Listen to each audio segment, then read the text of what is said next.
This virus is 3 times more infective than the flu. That's what's causing this pandemic. If I went to each one of you and said, there's a flu pandemic, you're all going to look at me and go, oh, okay, no problem. But because this virus is new, we're still learning about this. We need to be careful and take the precautions we need to take. This moment, I'm going to go ahead and turn it over to Mayor Payton. I'll let him say a few words. Thank you, Mayor. Well, thanks again for being here. And let me begin to try to dispel some of the rumors in the midst of the truth that we need to tell you. When you say what's going to happen with these declarations, first and foremost, we're opening up these declarations so as 2 cities, we can gain access to state and federal funds, and anything the state and federal government offers to us, we need to have these declarations in place. I'll back up and tell you, for several days, we didn't think we were going to have to do this. We were doing research at the city level. We were asking people in Washington, D.C. We were asking them in Austin, can we not do this, and can we keep the temperature down in our communities? Really, we found out that that wasn't going to happen. We were going to have to go ahead and declare this to make sure that we stay in the line and things are available to us at the state and federal level. One of the things you'll notice inside these declarations is we are saying we do not want groups of 50 or more to gather in public places. Now, let me clarify a few things. There's a couple of, well, there's more than a couple. There's several exceptions to that. And some of those things are like malls or places of worship or grocery stores. And you may ask, why are there so many exceptions? Well, a lot of it has to do with movement of people rather than just tight groups gathering. And so we also want people to go about their daily lives, which leads me to the next point, which is understanding. We've said this many times, but after you hear this press conference and after you hear this news, the worst thing you can do is hurry out to Walmart or Sam's or H-E-B or your favorite grocery store and think that we've entered another stretch of danger and emergency. We haven't entered a new stretch of danger or emergency. What we're doing is preparing just in case we do. Not much has changed around here. We still do not have a confirmed case of coronavirus, but we're having to put in place as mayors that which is necessary so we can do for our communities the things we need to do. We can access what our communities need to access. Now let me give you another reality. The reality is we have been asked by multiple people, and I will even say we've been asked by healthcare professionals to be even more restrictive. I can't count the number of emails that I've received that say, could you please just shut down restaurants and bars? Could you please just shut down the community? And both of us know that our communities have been absolutely hammered by what's happening in the oil and gas market. And then you have what's happening here related to the coronavirus. And quite frankly, we're not willing to bring our communities to their knees. But that requires of every single citizen that you listen to the fact that this is very serious. We know how we are as West Texans. We absolutely think that we are immune to anything. We actually think we can probably just rub some dirt on it and the coronavirus should go away. But the fact of the matter is, it is serious. As the mayor told you, we just learned from the White House this afternoon, the coronavirus is 3 times as infectious as the common flu. We probably, I don't want to scare anybody with this comment, and you're going to have to make sure you don't overreact. We probably have the coronavirus here in the basin even closer than we think. But we're still waiting on testing to ramp up, and we can't take chances. We can't continue to just think we're immune to this. So what we're doing as mayors is stepping up with these declarations. We're saying we do not want you in groups of 50 or more. You shouldn't be out promoting something of 50 or more. There are exceptions, again, that you'll be able to read later on when you get a copy of the declarations. You'll be able to see the exceptions. You'll also be able to see that this is not as strict as we could have gone. This is not as extreme as we could have gone. Now, a third thing or fourth thing, whichever one it is now and all the things I'm telling you, our city councils have the opportunity in the next 7 days to say they don't want this to continue. Or they can increase it, they can modify it, but we're taking what we have at our disposal. We're putting this in front of our cities for the protection of our cities, and we're asking our city councils to come back in 7 days and take a look at this. I want to reiterate, we are not elevating quite literally beyond where we already are. I know the mayor and I have talked to restaurateurs. We've talked to them about limiting the space inside their restaurants. We've talked about drive-thrus. We've talked about grab-and-goes. Nothing changes with our ECISD and MISD, which, let me just pause for a minute and say, our school districts have done an absolutely amazing job taking care of our communities and taking care of our children. They should be applauded for the hard decision that they made. But what we're doing right here in Midland, Odessa, is being aggressively proactive as much as we possibly can right now without pulling the last trigger to get even more extreme. What we don't need you to do as Odessans and Midlanders is to go into some form of panic right now. I know what you're saying. But wait a minute, you're doing this. No, don't change what you're doing, because I already see what you're doing. The mayor already sees what you're doing. You're not going to the stores as much as you possibly could have and clearing the shelves. I've already seen the lay down in the traffic. Keep doing what you're doing, but take it seriously. And if you're tempted to make this a joke and to say this is blown up around the country, it's not a joke. As I listened to the president's team on a conference call at noon today, things are getting very, very serious, and we're one of the least affected regions. And if we want to stay that way, then we have to remain disciplined and vigilant about what we're doing. And with that, unless you have anything else to say? One of the things being in the restaurant industry, looking at what they're doing around the country, the state of Oklahoma has clamped down everything. They are closed all their restaurants except for pickup or delivery. What that does to your community is lays off a lot of people that won't have checks, people that won't have money to go buy unless the federal government does something. The federal government is looking at doing some things. But that's to give you an idea of some of the things we hear. And we have to hear it and apply it to our community. And at this point, we feel that these are the best options for our community. But like we tell everybody we talk to, we've just got to listen to the people that need to be listened to. If you're listening on Facebook, you're watching on Facebook, great. Don't believe everything you read on Facebook. Because too many people are saying, well, there's a confirmed case here. If you didn't hear it from the health department or a trusted news source, it didn't happen. And that just ramps it up a little bit for people. So it's an opportunity for Midlanders and Odessans. We say this all the time. You saw it this summer. It's just another opportunity for us to realize what's most important. My final message before we take questions is to those of you who are healthy and younger, for those of you that are in your 20s or your 30s or your 40s or your 50s, am I going too fast? Okay. Or if you're still healthy in your 70s or 80s, here's the issue. Take care of your neighbor. You're not taking care of your neighbor when you go to the grocery store and you get the last of everything. If we will just act like we know we need to act, take care of each other. Make a joke out of the fact that you're bumping elbows now instead of shaking hands. It's not a joke to carry around alcohol gel and wipes and make sure you're being clean. It's not a joke that if you think you're sick, you need to stay home. To take seriously that your employer is telling you you need to stay home and work. It's time for us to take this seriously, to take care of one another. And I campaign, and I know the mayor's just thankful he didn't have to campaign. But when I was campaigning, I said, we one day want to be one of the top 100 cities in the nation. I didn't think this is how we'd get there by our example of how we behave ourselves in difficult times. But we can be that region that shuts this thing down if we'll take it as seriously as it needs to be taken. So with that, questions? sounds good. Questions? Right here. What do you say to people who hear this message and they think you're putting the economy before public health? They think we're putting the economy before public health or public health before the economy? They hear this declaration and believe that you're putting the economy before public health by not closing down everything you could, by only going up to 50 after gatherings of 50 and not 10 like the president recommended. Well, you'll see in the declarations we recommend that people follow the CDC guidelines, that we hope they will go ahead and self-regulate to that point. But one of the key principles here in the Permian Basin is we believe that businesses do the right thing first. And so we're very, very cautious about what I said a little bit earlier, and that is bringing our economy to its last leg and to its knees.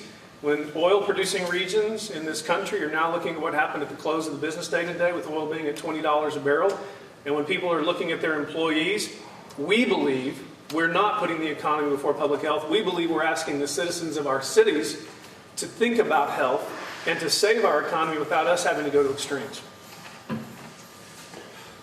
You know, I've met with pastors, I've met with everybody, and I talked to a group of pastors, and the pastor said, we're 2 Sundays from closing our church because it's an older demographic. They believe you have to put it in the tray. They don't do online, and they're saying, do what you can to help us. One of the most powerful things we have is prayer. I firmly believe that when the churches are praying, things get better. I know a lot of people are going to say, well, you need to close all the restaurants down. I've been on at least 15 or 16 calls I know the mayor's been in the same. We're listening to what they say, but part of being a leader is differentiating the information, picking out what you think the best path is and going forward.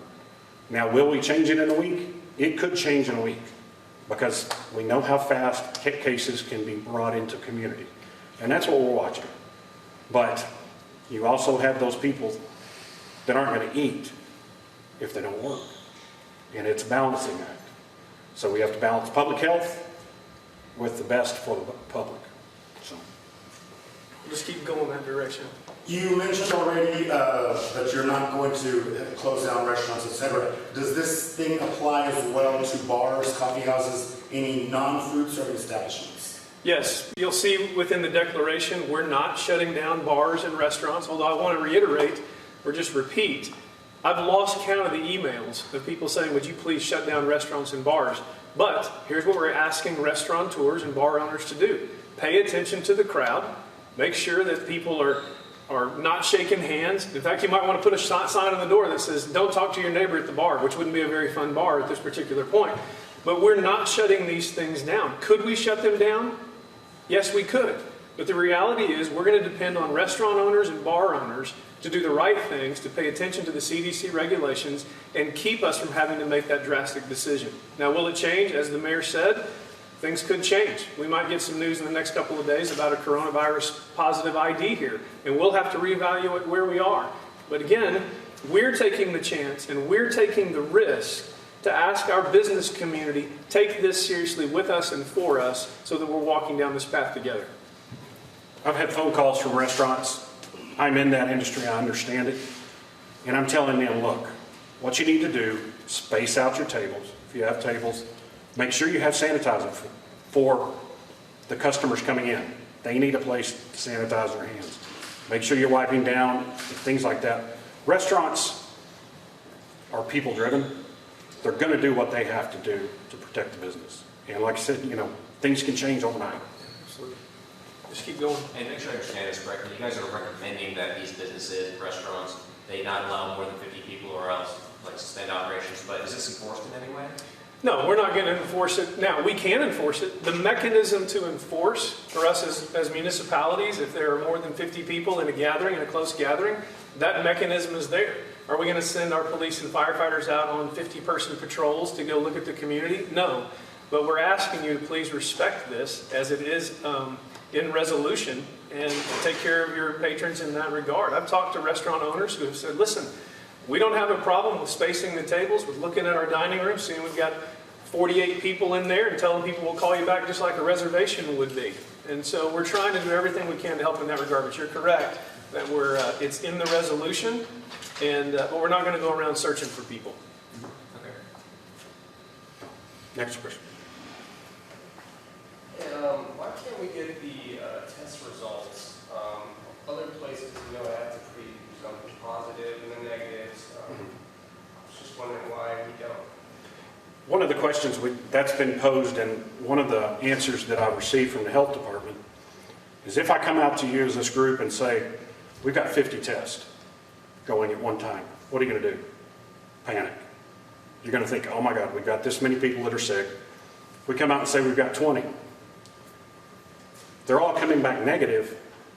Does it really matter how many we had? Because what's going to count are the ones that turn positive. That's up to the county health department with Ector County. So they're the ones that control that. But that's one part of the reasoning why that's being done. Well, the other part, if I can follow up on that, is, again, following up with the CDC and with the White House today, is we've all been listening to a narrative about testing as if testing is standardized and testing is the same all over the country, and that's just not true. The federal government, the CDC, and the health department have been continuing to improve upon testing.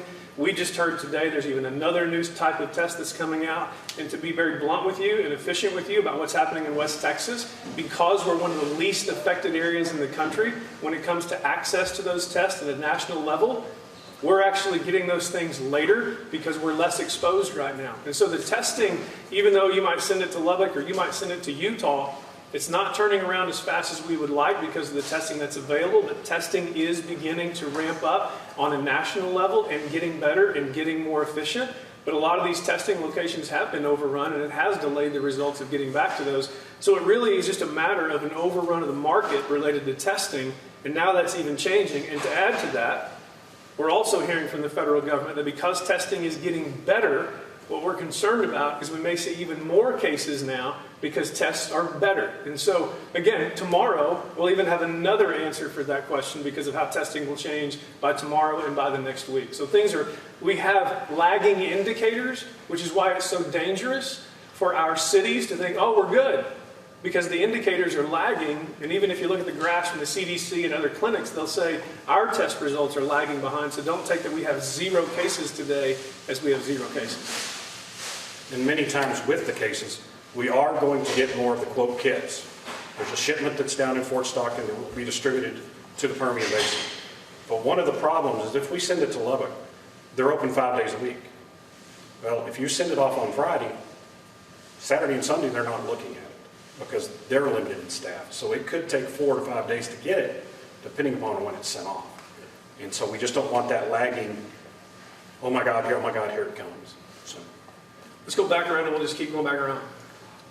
You said the results are lagging. You said that the coronavirus may already be in the basin. Mm-hmm. If you believe that, why aren't you taking more precautions to limit the spread?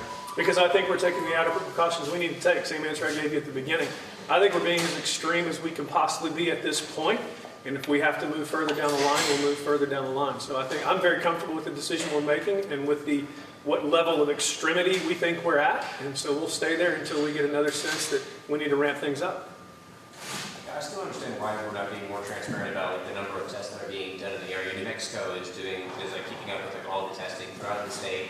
Why not be more transparent with people so they know exactly how many test kits are available in this area, how many people are being tested, and then tell them the results, of course, as they come. But make sure, as you're saying, you don't want people to panic, but just simply tell them that there are people being tested and there are proactive efforts out here to make sure that you guys are screening people and figuring out whether or not people here who do have the virus or not.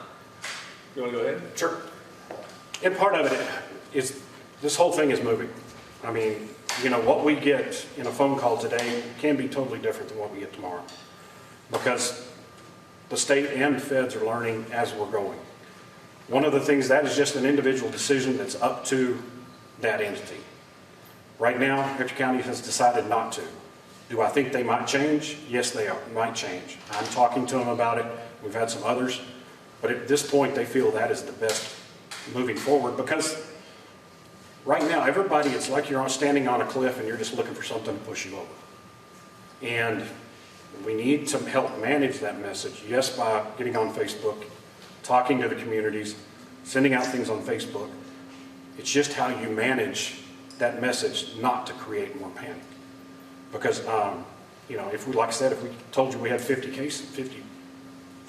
tests out, you're going to think, well, 1 out of 50, that's going to happen, and then it goes out.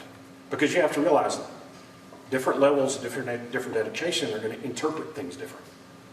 And so, but we will discuss that with Hector County. Well, I think I would press against the idea of not being transparent. We're being transparent as HIPAA and other things allow us to be related to hospitals and what they're telling us. The fact of the matter that people are being swabbed or being screened, first and foremost, means they had to meet all the protocol before they even got there. That's why so many people say, I want to be tested. Then they get mad because they don't get tested.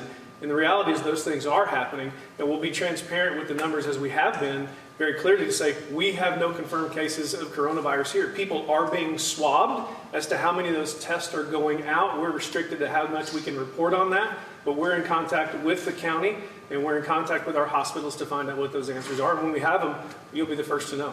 What if the guidelines are preventing you guys from telling us how many testings is happening, because New Mexico is doing this? Mm-hmm. What I have heard from our hospital is there are regulations related to HIPAA that keep us from doing that. And so that's the only answer I can give you in that We regard. know specifically what regulation that is? I can't point you to 1.24 in the book. Sure. I can just tell you that's what they told us. Yeah. Other questions? So, like you said, this is more contagious than the flu, so that means it can spread fast. Are there any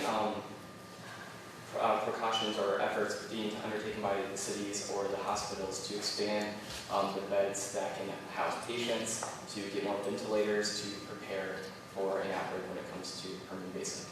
I've been in contact with Brooks Landgraf He is actively working on that. One of the concerns is because we have been so slow to bring this into our community, that the I-35 corridor may absorb most of them. Most of the private market ones are taken. Any hospital that has one's not going to release it. So they're looking towards the military to be able to use some of those.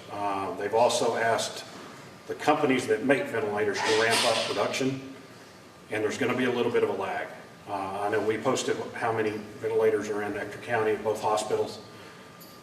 And part of it is just, it's like you see with N95s. They're out there. You just got to try to find them. And that's what Brooks Landgraf is working on. And what about beds, expanding capacity of hospitals?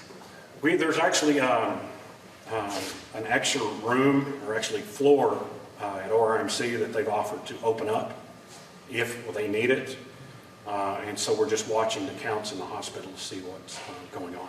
Yeah, and Midland Memorial is operating under the same pretenses, also understanding that even from the federal government today, they are asking, well, they're mandating no elective surgeries.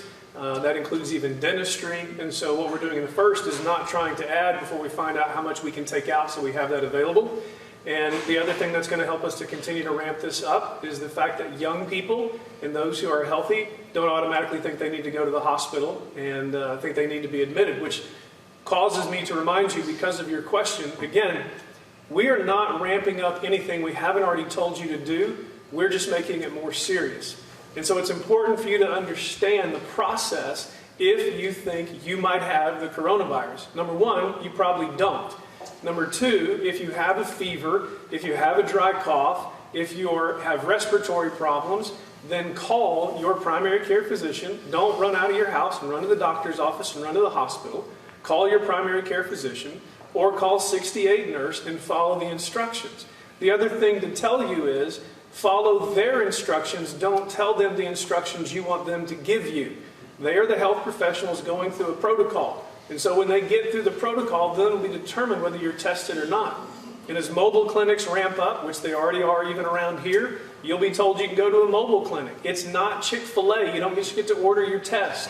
You have to figure out, they have to determine if you meet the protocol. And then you'll go through the testing process. I cannot emphasize enough. And I know what you're going to say to me. You're going to say, yeah, but you're doing this. How can we not panic? The worst thing you can do is go into panic mode here. We are in uncharted territory. This entire country is in uncharted territory.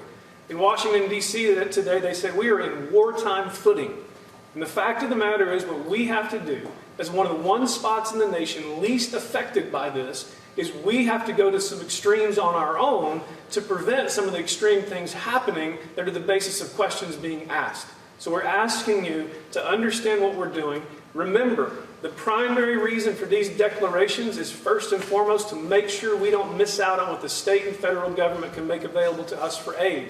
And secondly, to remind you it's very, very serious, and let's take it seriously before we have to get even more serious about it. Any other questions? Two more. I'd like to go back to the whole shortage of groceries and things like that. We know that individual stores are doing things, changing hours, etc. Is there anything that city governments, county governments, even law enforcement can do to penalize the people that are going in and stockpiling and hoarding and all that stuff? Or is that something beyond your scope? It's a little bit beyond our scope, but I know some of the grocery stores are being proactive and saying when you walk up to the counter and you have 4 bottles of Lysol, I don't know which one it is, and they're going to take that off your basket and say you can't take that. So I know some of the grocery stores are doing that already. Part of your question, I don't know if it is, but I also listened to the USDA today that said our supply chain is very, very good. It's very, very healthy, and it will stay healthy if we can minimize this hoarding issue. So the USDA assured us today that the supply chain's healthy. I know that HEB and others have been limiting what people can buy, and so we just need to stick to that and not fight over that. And part of it is we are simply in, we've heard it a lot, unprecedented economy. The August 31st shooting, unprecedented for West Texas. We're in those unprecedented times again. You're seeing stores taking the steps to protect certain parts of the community. HEB opening up for 60 and over. Fantastic, because a lot of those older people aren't quite as quick as the young people, and other young people are grabbing things. Things like that are fantastic, and I applaud them for that. But part of just down to the basics of this, as Americans, we love our freedom. The freedom was bought for with blood. And now all of a sudden we're being asked to not quite be as free as we're normally free. But that is simply for public health. If we do not take these steps, it could get bad. But if we can all do this, we can take care of it and we can get through it. And part of the reason we put the fine in there, 99.9% of the people are going to do exactly what we ask. They're going to social distance, but there's always those one or two. And that's why we put a penalty in there that says you're not going to endanger this entire community because that's what you want to do. And so we have to do things like that. One more, right here. How do we know if we're less affected if we don't know how many have been tested? Well, it goes to the fact that we are testing. And we are testing enough to be able to tell you that among those being tested, we have no cases of coronavirus here. At the same time, we're ramping up alongside the federal government and the state to make sure we have even more testing available, and so we'll be able to know even more accurately what that count is. But so many times, one right now, every weed in West Texas is blooming. So if you have allergies, you have symptoms. The flu is still going on. We have to let doctors sort through that to make sure, yes, okay, you've got the flu. You don't have the coronavirus. That's why they're asking the questions. If you call 911 in either city, they're going to ask you questions. Do you have a cough? Do you have a fever?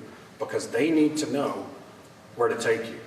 I know in Odessa Medical Center is probably going to open up all of their clinics to help be able to take care of the numbers of people that are calling. Okay, thank you for your time, and that'll conclude it. We'll stay around here for a little bit, but thank you for your time. Before we go, I have one more that's important. I got a screenshot from the Texas Health Department, and they have the breakdown of the number of tests they've issued in the state. It's 1,907. They have it broken down by public and private labs.